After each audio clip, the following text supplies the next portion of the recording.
So there I was, sitting peacefully, ready for a normal chess match. Little did I know, I was about to face the most creative player in chess history, a 100 ELO genius from the USA, or maybe from China, or probably Chinese American, whose entire strategy was copying me. I'm not even kidding, every single move. If I played e4, he played e5. I moved my knight, he moved his knight. I breathed, he probably breathed too. For 16 straight moves, it was like playing myself, but the bootleg version. So I decided, enough is enough. If he wants to mirror me, he's gonna watch his reflection shatter. Welcome to the copycat game. Let's begin. So I played e4, and he played e5. Then knight to f3, knight to f6, then knight to c3, knight to c6. Okay, normal stuff, right? Then I go bishop c4, and of course, he goes bishop c5. Coincidence? Maybe. Let's test it. Pawn d3, pawn d6, bishop e3, bishop e6. Yup, confirmed.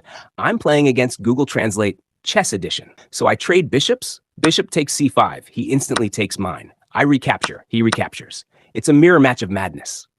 I castle short. He castles short. So I test him one last time. Knight to g5. Let's see what happens. All right, enough. Queen takes g4. Boom. And just like that, the mirror breaks. He finally stops copying and instantly starts blundering. He tries knight a5. The man's finally creative, and it's already too late. I threatened his queen by playing rook to d1, and goodbye, queen. And he recaptures my rook. All right, listen. At this point in the game, I had a plan. And when I say plan, I mean the kind of plan that only makes sense at 3 a.m. when your brain's running on hope and caffeine. My genius idea was simple. I needed to somehow get rid of that f7 pawn. You know, the little soldier guarding his king like it's Fort Knox. So I'm thinking, all right, I'll push my pawn from f2 to f4. Then I'll take his pawn on e5. After that, I'll push e6, he'll take it, and bam! I'll jump in with my knight, fork both his rooks, and become the hero of my own YouTube thumbnail. Sounds brilliant, right? Yeah, except for one tiny, microscopic, absolutely fatal detail.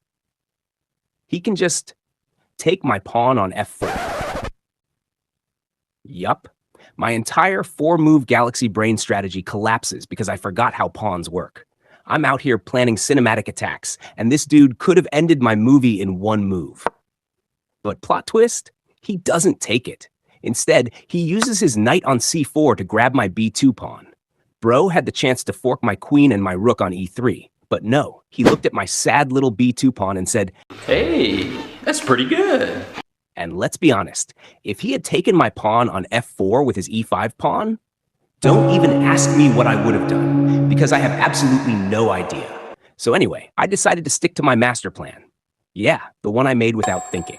I take his pawn on e5, clean capture, feeling like Magnus for half a second. Then he plays knight to c4, and honestly, I have no idea why. Maybe he's attacking my pawn, or maybe he just remembered there was a knight on the board.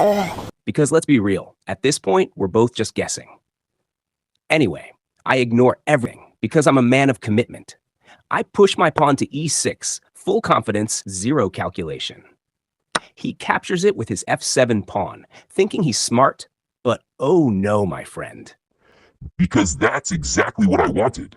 My evil 300 ELO plan is complete. I recapture with my knight. Boom! And suddenly, my knight is forking both his rooks like it's some kind of buffet. For once in my life, something actually went according to plan. He then plays knight to d2. So I thought he was going to take my rook with his knight. And obviously, being the genius that I am, I moved my rook to d1, just to stay safe. And in that process, I completely missed the fact that I had a checkmate with queen to g7, and he just calmly moves his knight back to c4, like he's playing fetch with himself.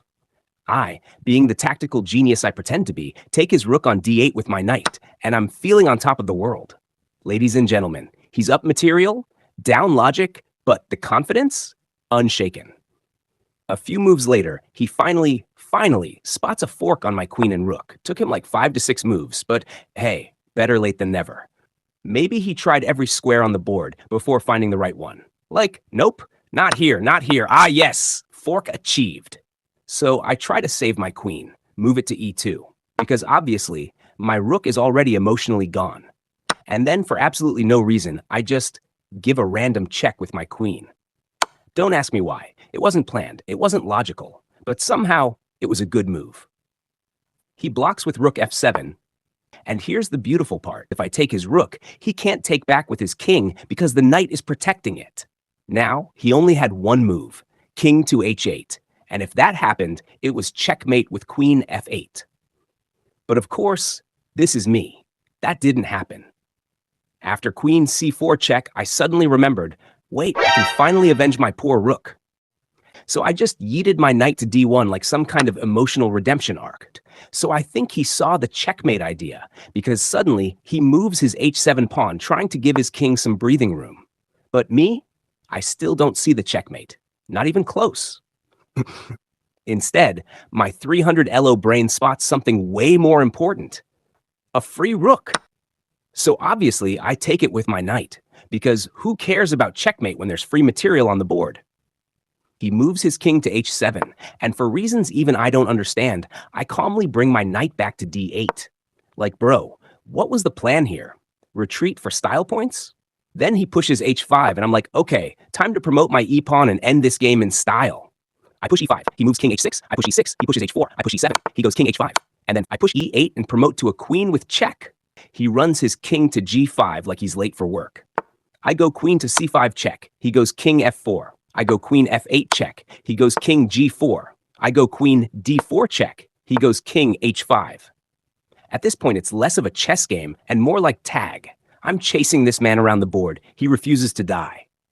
So I play queen f6, which, by the way, was a total blunder. Complete disaster. If he saw it, he could have escaped. But instead, he just starts pushing random pawns, like he's gardening or something. At that point, I knew the universe wanted me to win.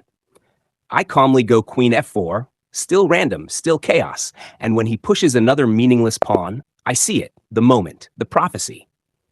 I play queen g5, checkmate. He's done. He's finished. And that's how this absolutely chaotic match finally came to an end.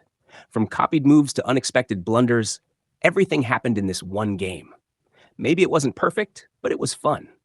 I'll see you guys in the next one with even more madness on the board.